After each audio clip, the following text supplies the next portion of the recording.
En inaugurant ces 4 bornes fontaines dans les 2 villages Lubembetera et Mwenda dans le secteur de Baouchi, le gouvernement provincial du Haut-Katanga, à travers le vice-gouverneur Jean-Claude Kanfoua, vient ainsi de mettre fin au calvaire des populations qui pendant des décennies n'utilisaient que l'eau sale des rivières, provoquant ainsi diverses maladies hydriques. Le fils du terroir et vice-gouverneur Jean-Claude Kanfoua Kimimba, envoyé du gouverneur de province Jacques Blakatoué dans la contrée, accompagné du commissaire provincial en charge du développement rural Enoch Seya, a été accueilli très chaleureusement par les populations de Lubembetera et Mwenda qui lui ont témoigné leur gratitude.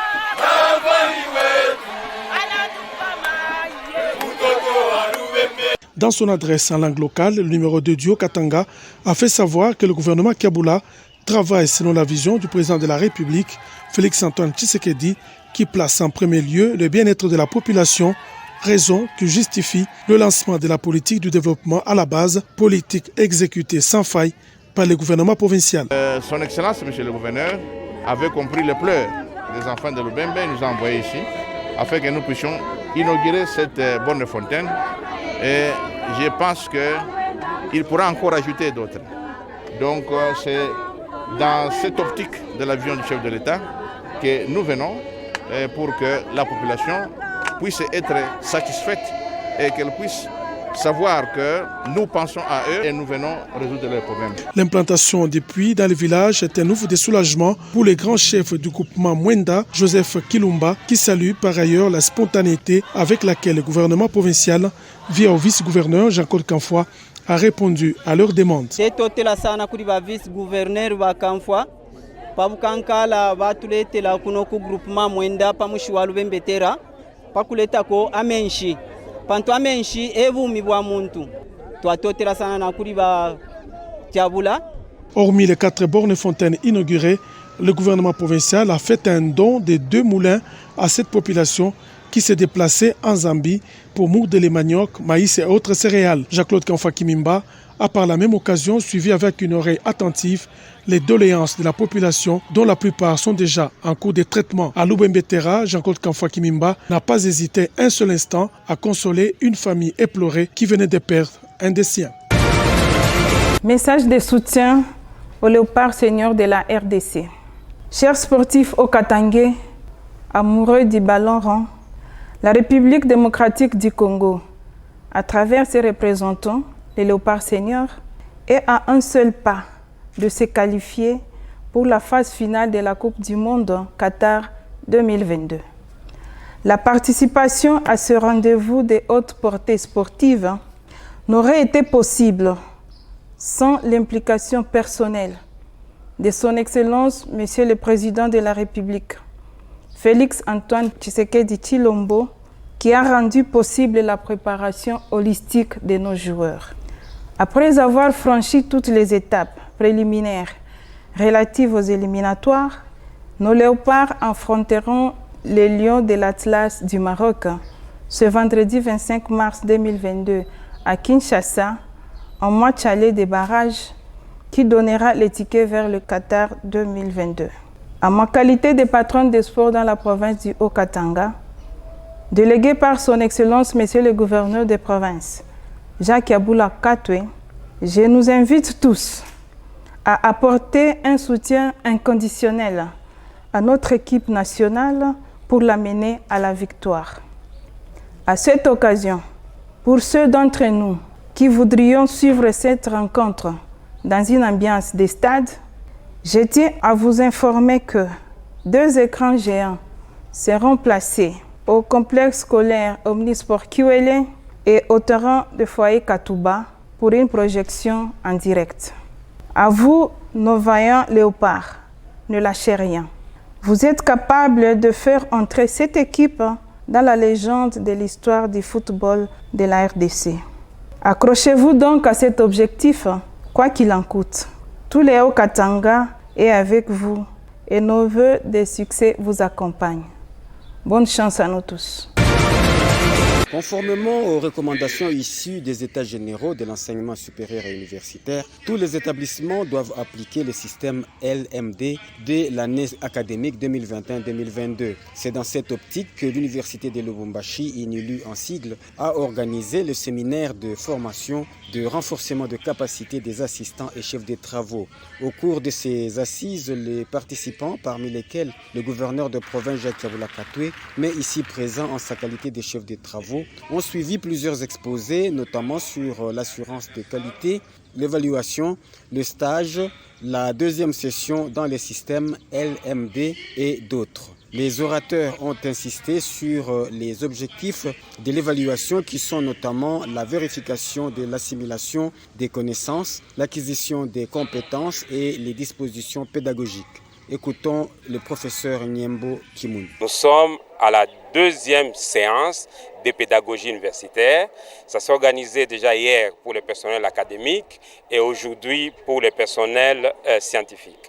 Alors, avec comme objectif de renforcer les capacités de ces personnels dans le nouveau système que nous avons, le système LMD. Par rapport aux difficultés liées au manque de moyens financiers pour la recherche, l'un des chercheurs et chefs de travaux, Jacques Yabula Katoué, a résolu la question sur les champs en mettant $50,000 à la disposition des chercheurs pour cette année académique. Partant de ma petite expérience, depuis 2002, je suis licencié. J'ai commencé mes recherches en 2010. J'ai travaillé sur la coopération décentralisée entre la province de Haut-Katanga et la province de Copabel. Et j'ai compris que la recherche, ça exige beaucoup plus de moyens. Raison pour laquelle je voudrais encourager tous les chercheurs en mettant un fonds à la disposition,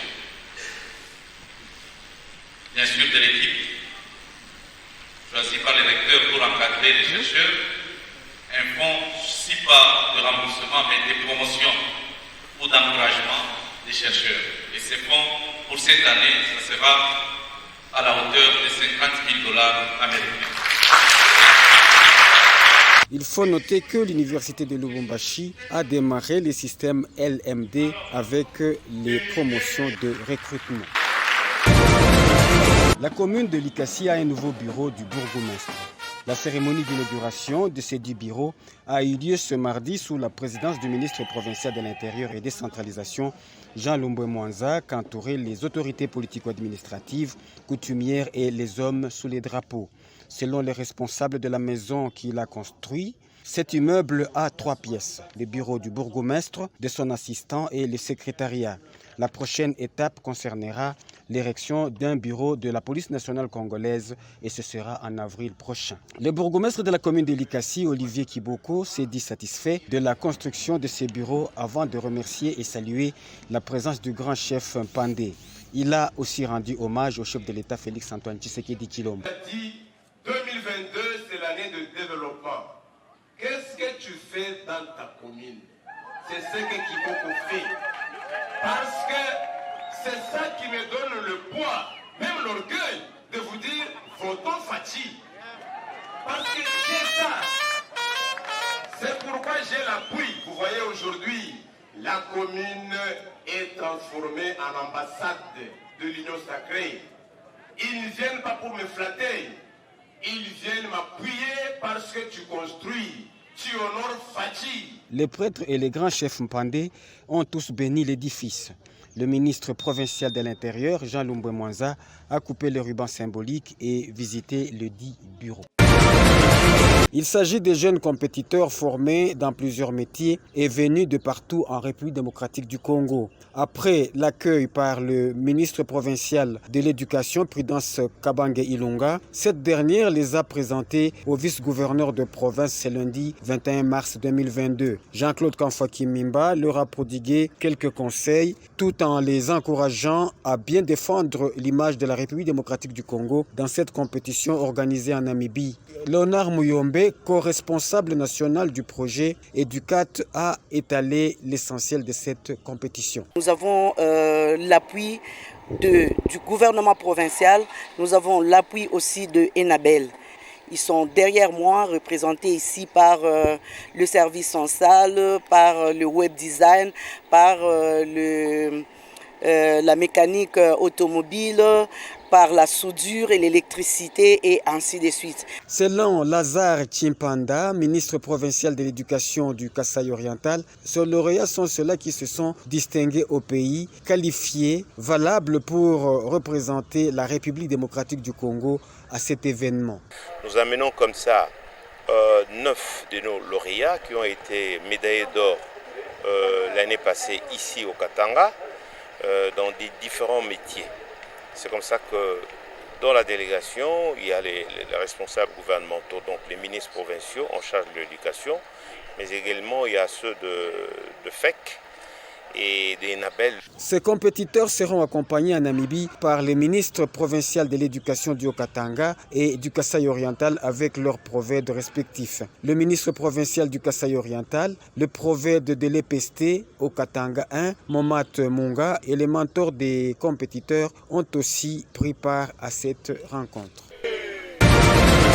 En séjour dans la province du Haut-Katanga où ils ont pris part à la bipartite du corridor Walvis Bay Dola Lubumbashi, le gouverneur de la province de Omaeke en Namibie, Pidjo Nganate, et l'ambassadeur namibien en poste à Kinshasa ont eu le privilège de visiter les postes frontaliers de Kasumbalesa ce samedi 19 mars 2022 sous l'égide du vice-gouverneur du Haut-Katanga, Jean-Claude Kamfaki Mimba. Ces hôtes de la province qui préfèrent ont débuté leur ronde par la salle de contrôle de Katanga Boda Post où des explications claires sur la manière dont fonctionne la douane de Kasumbalesa pour éviter à l'État congolais les fuites de recettes étaient données. De là, Jean-Claude Kamfaki Mimba et toute la délégation namibienne ont visité le poste d'importation et d'exportation du côté République démocratique du Congo. L'organisation du travail, la discipline et la rigueur dans la transaction douanière ont suscité une immense joie. Il félicite l'entreprise Trafigo commise à ce poste pour ce travail qui sera aussi une inspiration pour le peuple namibien. Nous sommes ici pour l'invitation que le gouvernement provincial du Haut-Katanga nous a lancée et nous avons profité de venir ici à Kasumbalesa parce que c'est notre porte d'entrée aussi pour la facilité des trafics et des échanges que nous faisons entre les pays sœurs avec la République démocratique du Congo et la Namibie. Avant de regagner Lubumbashi, le numéro 2 de l'exécutif provincial, Jean-Claude Kamfaki Mimba, et sa suite ont été interceptés par la population de Kasumbalesa venue en liesse saluer ce passage. Ce lot de câbles caténaires a été retrouvé dans une maison d'habitation d'un certain compatriote à Likasi. Ce dernier serait agent à la SNCC, Société nationale des chemins de fer, selon Goy Kiteya, père de ces deux demoiselles et qui clame son innocence. Il a été arrêté en même temps que ses deux filles. Ces câbles caténaires et granulés de cathodes de cuivre seraient achetés et entreposés dans sa maison à son insu par ses deux filles, qui d'ailleurs ont affirmé collaborer avec les services de sécurité pour dénoncer les fournisseurs de ces produits qu'elles croyaient être des mitrailles. Le ministre provincial de l'Intérieur et Sécurité, Jean Lomboué Mwanza, a condamné ce comportement auquel s'adonnent malheureusement aussi les femmes. Jean Lomboué Mwanza a assuré que les services de sécurité vont continuer à traquer les malfaiteurs. Il a aussi lancé un appel à la fin de cet acte de vandalisme. En constatant que Son Excellence, Monsieur le Gouverneur, Jacques Yaboula Katwe, qui est le premier gestionnaire de ces histoires, parce que tout ce qui est en rapport avec les câbles, c'est l'autorité numéro 1 qui le gère. Comme nous venons de le constater, nous sommes vraiment très attristés par ces instructions, ces recommandations. En cas pareil, nous les transmettons directement à la disposition de la justice qui fera son travail. Et après, nous ferons rapport à l'autorité provinciale pour la suite de ces dossiers. Les 3 présumés saboteurs de l'économie nationale ont été acheminés au parquet pour instruction du dossier. Dans le cadre de la poursuite des activités du mois de la femme, mars 2022, le ministère provincial du genre, famille et enfants, dirigé par Léopoldine Salila Condé, en collaboration avec la mairie de Lubumbashi, a organisé une exposition d'échange d'expériences sur les activités résilientes et l'atténuation des impacts des changements climatiques du 18 au samedi 19 mars 2022 sous le haut patronage du gouverneur de province Jacques Yaboula Katoué. Les femmes entrepreneurs et celles issues de plusieurs initiatives féminines ont exposé différents produits locaux en vivre et non-vivre qu'elles ont fabriqués pour l'autonomisation de la femme. Plusieurs autorités politico-administratives, notamment quelques membres du gouvernement provincial, différents maires des villes des pays francophones présents à Lubumbashi et autres invités ont fait le tour des stands. Parmi elles, il y avait le commissaire provincial en charge de l'environnement, Serge Magoma, la commissaire en charge du travail, emploi et prévoyance sociale, Angélique Yongumwamba, des sports, Pauline Igwabi, de la culture et arts, Immaculée Bagabé, et de Madame le maire ad intérim de la ville de Lubumbashi, Lauriane Kalombo Mwewa. Rappelons que promouvoir l'autonomisation des femmes et des filles ainsi que l'égalité des sexes dans le contexte de lutte contre le changement climatique et de réduction des risques de catastrophes est le thème retenu pour cette année 2022. Notre gouverneur de la province Jacques Yaboula, notre ministre du genre, famille et enfants, Madame Léopoldine Salila Condé. Et nous saluons. On a la chance d'avoir été choisi pour la clôture du mois de la femme dans le Katanga par le Festival de la femme pour agrémenter. Et l'honorable Cindy Lecoeur, qui est une des Congolaises les plus adulées, est là pour être en pointe lors de la prestation du quartier latin ce soir même à l'hypnose. Et on ne pouvait pas être là en notre qualité d'ambassadeur de la culture sans venir saluer, faire nos civilités à Madame Immaculée, la ministre de la culture provinciale. Très chaleureux, naturel, une dame simple qui est à l'écoute des préoccupations des hommes et dames de la culture. Oui, j'ai tout exposé, c'est sur Internet, j'ai tout exposé lors de ma conférence, la toute première en qualité d'ambassadeur. On commence le 15 avril par la visite du musée de Tervuren à Bruxelles. J'espère que, comme il me l'a promis, Gims sera à mes côtés pour qu'on réclame ensemble la restitution au Congo des 8000 instruments de musique que la Belgique colonialiste nous avait pris à l'époque. Et à la suite de ça, le jour d'après, le 16, on va faire un plaidoyer musclé pour que justice nous soit rendue. Après, le 24 avril, anniversaire de la mort de Papa Wemba, nous avons pensé réunir les monuments vivants de la musique congolaise pour réfléchir sur l'instauration d'un panthéon ou des mausolées pour honorer les plus grands dignitaires de la musique et de la culture congolaise, Wendo, Taboulay, Franco, etc., etc. Et à ce sujet, on va demander à des experts de l'affaire musicale de désigner les 10 premiers monuments pour qui on va construire des mausolées.